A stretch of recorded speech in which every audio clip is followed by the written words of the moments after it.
Fala, gurizada. Já comeu a tua bolacha? Já tomou o teu todinho? Então vamos seguir aí, segunda parte da evolução darwiniana, beleza? Então vira a página aí e vamos embora estudar mais um pouco aí sobre o Charles Darwin e suas teorias. Isso aí, bora lá! Então galera, vamos para a segunda parte aqui, tratar de um assunto bem marcante no livro do Charles, que é sobre a imperfeição do registro geológico e a sucessão de espécies, certo? Então, a imperfeição do registro geológico, sobre a pobreza das nossas coleções paleontológicas, devemos considerar que a superfície da Terra é muito pouco explorada geologicamente e que fósseis são formados de forma acidental e rara.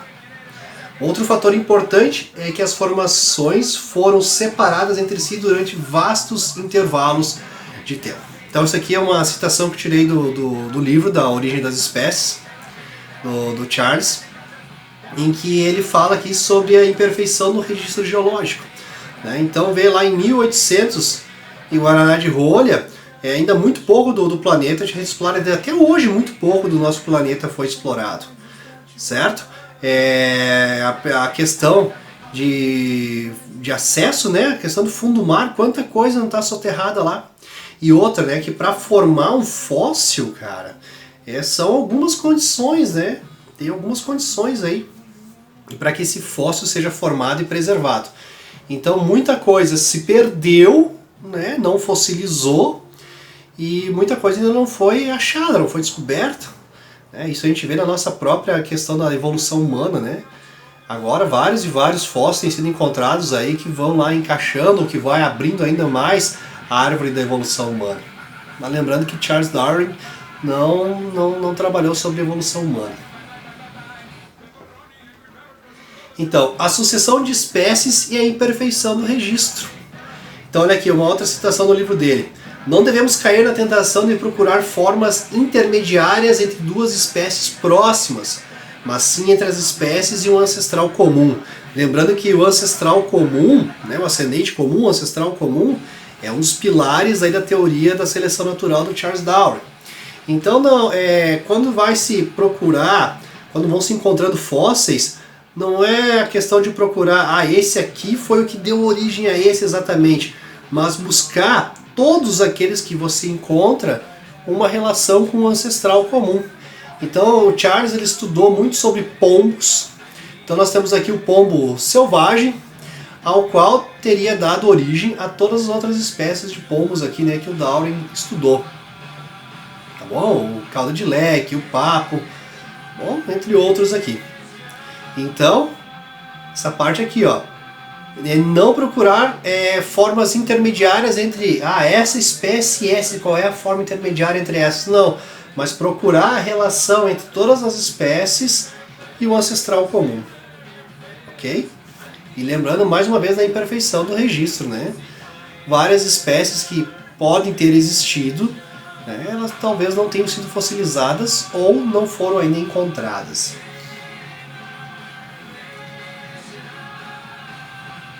O conceito de espécie mais aceito é do Ernst Mayr, que é esse cidadãozinho aqui, tá? Que diz que espécie é um conjunto de populações em que os indivíduos são capazes de cruzar e se reproduzir. Mas esses seres que eles formam, esses descendentes, têm que serem férteis, descendentes férteis. Nós vimos na aula anterior aqui, na primeira parte, sobre os híbridos. Então que nós temos lá duas espécies diferentes, gerando descendentes inférteis. Então, para ser da mesma espécie, né, um dos requisitos é gerar descendentes férteis. E agora nós vamos entrar aqui no quesito da especiação, como é que são formadas, como que as espécies vão se formando, novas espécies vão se formando. Isolamento geográfico, cara, outro detalhezinho bem importante aqui na teoria da seleção natural. Consiste na separação de uma população por uma barreira geográfica, formando assim subpopulações. Então elas vão começar a se diferenciar. Em virtude dessa barreira geográfica, as subpopulações ficarão impedidas de cruzar entre si, e as diferenças entre elas ficarão cada vez mais acentuadas, surgindo assim subespécies. Então olha só, nós temos aqui uma população de besouros. Essa população de besouros vai passar por um processo de isolamento geográfico.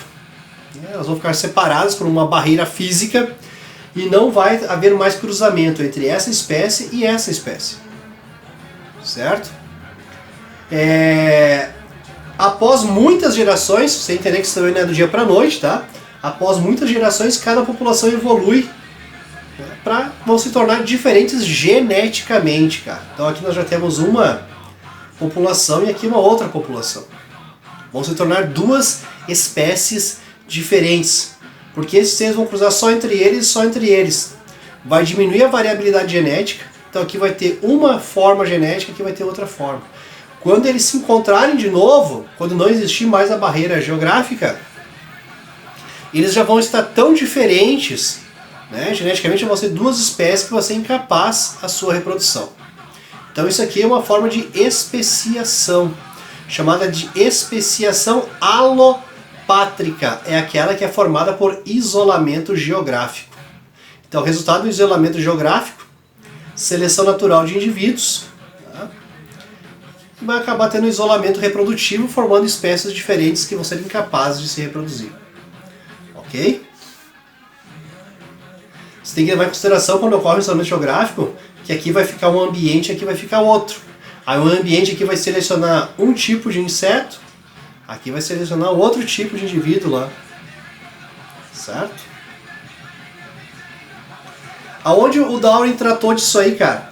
É na questão das Ilhas Galápagos, quando ele reparou, né, notou os pássaros tentilhões. Aqui tem um tipo aqui, que ele viu que nas diferentes ilhas existiam diferentes pássaros tentilhões, principalmente quanto ao formato do bico. O bico era muito adaptado ao tipo de alimento que existia em cada ilha.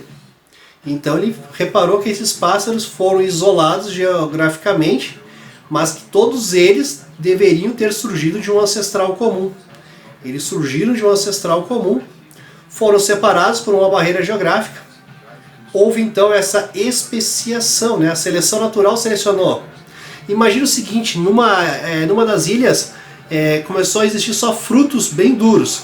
E lá tinham pássaros tentilhões com o bico fino e pássaros tentilhões com o bico um pouquinho mais forte. Aqueles com os bicos finos foram extintos naquele lugar lá, só sobraram os com o bico forte. Eles começaram então a se diferenciar geneticamente um dos outros em cada ilha. Especiação alopátrica resulta de um isolamento geográfico, tá? Formando aí uma especiação, novas espécies. Tentilhões foi o que o Darwin estudou. Essa separação, esse isolamento geográfico acaba o que a gente chama de fluxo gênico. Fluxo, né? Aquilo que segue. Então, para que ocorra variabilidade entre as espécies, para que as espécies, né, os indivíduos possam ficar trocando material genético, é importante que haja um fluxo gênico, que os indivíduos consigam se locomover de um espaço para outro. Vou te dar um outro exemplo aqui, ó. Então, fluxo gênico, quando não há barreiras impedindo o cruzamento entre os indivíduos, possibilitando variedade genética. Então nós temos aqui, ó, duas espécies de coruja, aqui no norte do México, tá? E outra aqui no oeste dos Estados Unidos. Então aqui tem uma barreira geográfica, tá? Então aqui nós temos um grupo de coruja e aqui nós temos outro grupo de coruja. Elas são semelhantes, mas são espécies diferentes, tá? Ó, Strix occidentalis caurina e Strix occidentalis lucida. São duas espécies diferentes, mas que vieram de um ancestral comum. Sofreram então aqui a quebra do fluxo gênico, tá? Não teve mais fluxo gênico, então houve um isolamento geográfico. Elas pararam então de se reproduzir entre si, a seleção natural acabou por formar duas espécies diferentes. Hoje essas espécies não vão conseguir gerar descendentes férteis. Ok? Beleza.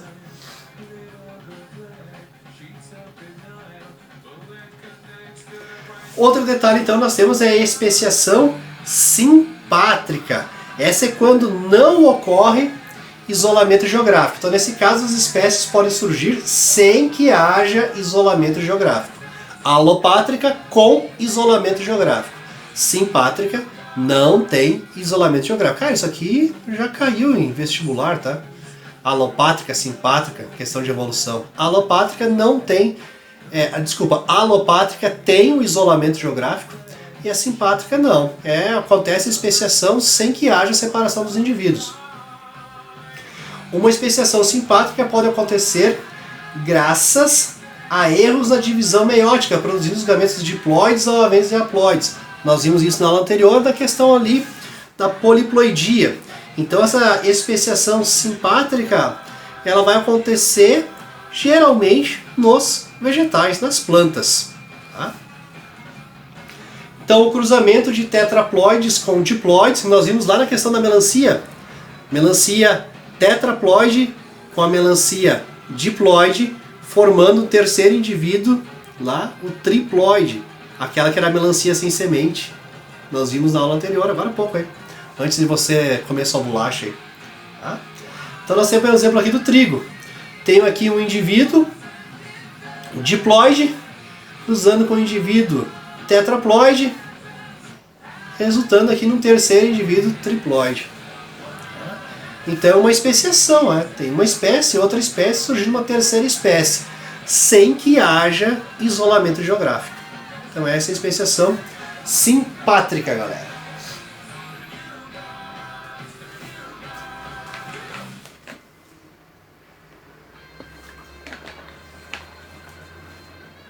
Vamos lá. Gradualismo e equilíbrio pontuado, galera.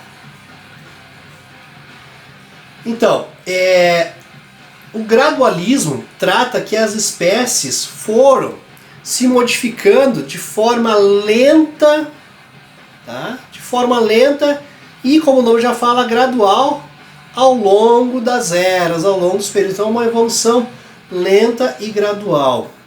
Já o equilíbrio pontuado, também chamado de algumas vezes de saltonismo, fala exatamente que as espécies de tempos em tempos vão dando saltos, né? Tinha uma espécie, aí passa um tempo, ela modifica para outra, drasticamente. A teoria da seleção natural de Darwin, ela é gradualista, cara. Ela é essa aqui, ó, gradualista, e é a que está mais correta. As espécies vão modificando gradualmente ao longo do tempo. Por que essa espécie aqui, essa teoria quer falar aqui em saltos? Por causa que eles falam que tinha uma espécie que já está totalmente diferente. E por que o Charles Darwin e a evolução trata de gradualismo? Por causa da falha do registro, cara. Mas aqui não foi encontrada nenhuma espécie. Não foi porque fósseis são muito difíceis de encontrar ou de se formar. Então o gradualismo, o que defende o gradualismo, as espécies terem evoluído aos poucos, é essa falha do registro geológico, né? Mas não tem aqui. Não tem porque não foi encontrado, mas com certeza existiu. Os seres não mudam de uma hora para outra e mudanças drásticas, bruscas. Os seres vão mudando aos poucos, de forma gradual. Charles Darwin, gradualismo. O que protege, né? O que dá certeza dessa teoria do gradualismo aqui é a falha do registro geológico, né? A falha aí dos fósseis, né? De encontrar ou da formação dos fósseis.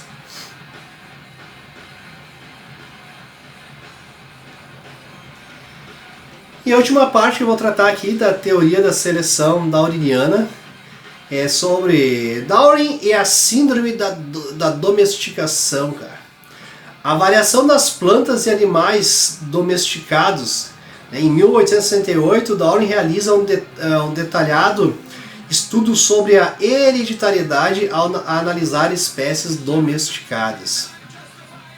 Então ele tratou disso no livro A Origem das Espécies, mas depois ele faz um outro trabalho, né? Os caras escreveram muita coisa, né? Um outro trabalho especificamente sobre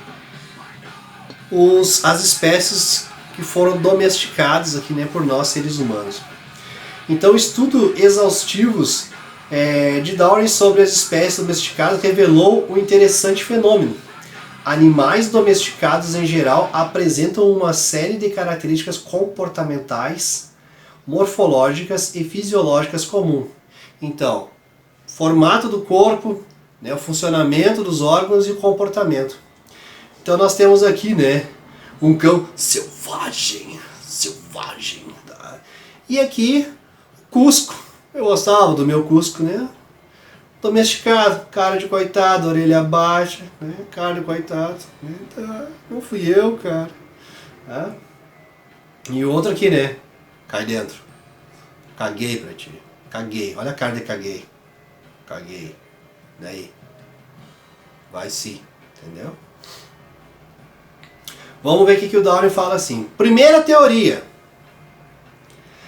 Mudança ambiental sofrida por essas espécies que transmitiram de um ambiente hostil para um ambiente mais ameno, né, gentil, um ambiente delicado, vida boa, né, sombra e água fresca, durante o processo de domesticação. Tá? Então essa é a primeira teoria.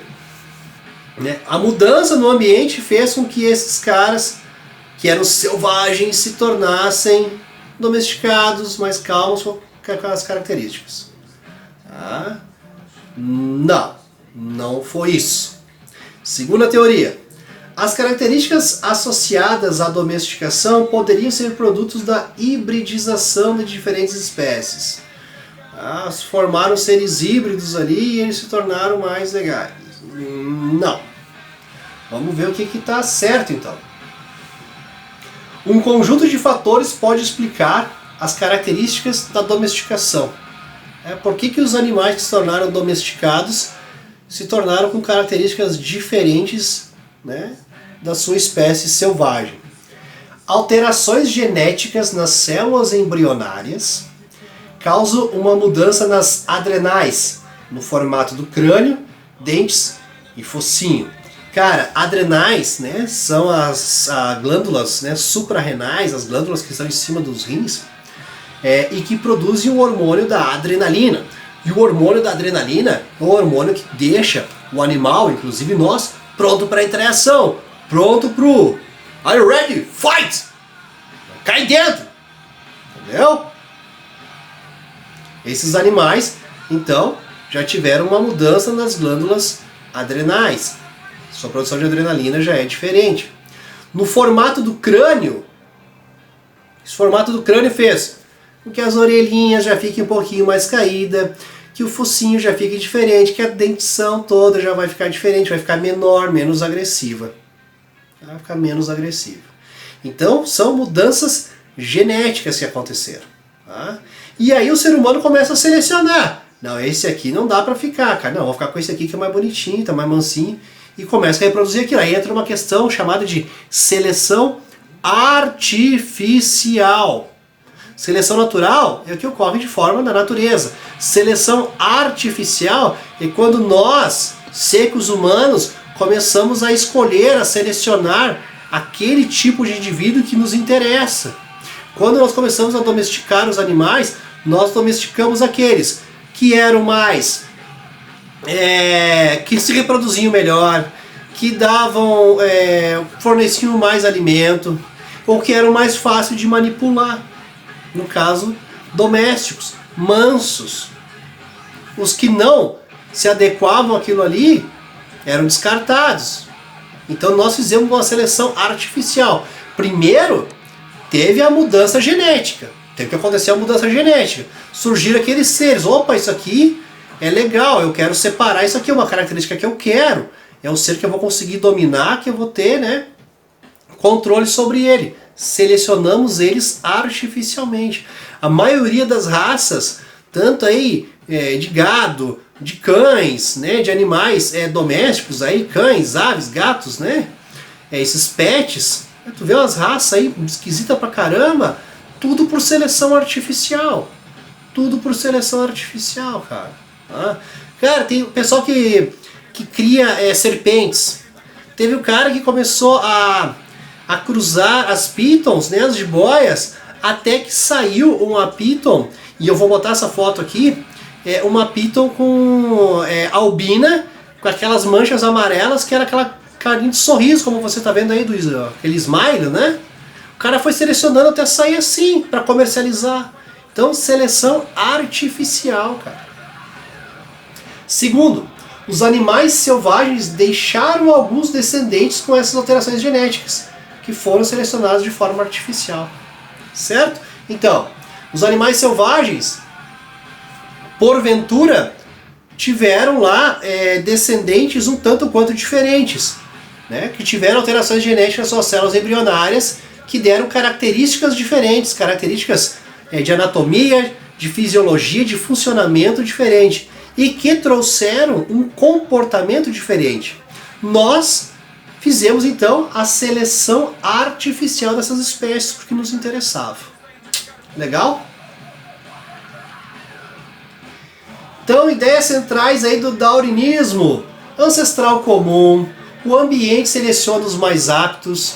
Então, adaptação, ancestral comum, a adaptação, o ambiente mudando também os fatores de seleção. Lembra lá da borboleta que tinha essas mariposas brancas e pretas? Antes o ambiente selecionava a mariposa branca. O ambiente mudou, começou a selecionar a mariposa preta. Em nenhum momento uma mariposa brigou com a outra. A variabilidade e o crescimento populacional são atributos naturais das espécies. Detalhe lá que o planeta, a capacidade que as populações têm de se reproduzir é muito maior que a do planeta. Tá? Então nós temos ancestral comum, a adaptação, a hereditariedade com modificação, né? Mesmo que o Darwin não tenha conhecido, né, a genética, as questões da genética mendeliana. Legal, galera? Então, foram 2 aulas bem extensas. Se olhe com atenção. Se ficar alguma dúvida aí, você pode chamar. Tá? Estamos na promoção aí do Novembro Azul. Podemos dar aí mas acho que ficou tranquilo para vocês. Certo, galerinha? É isso aí.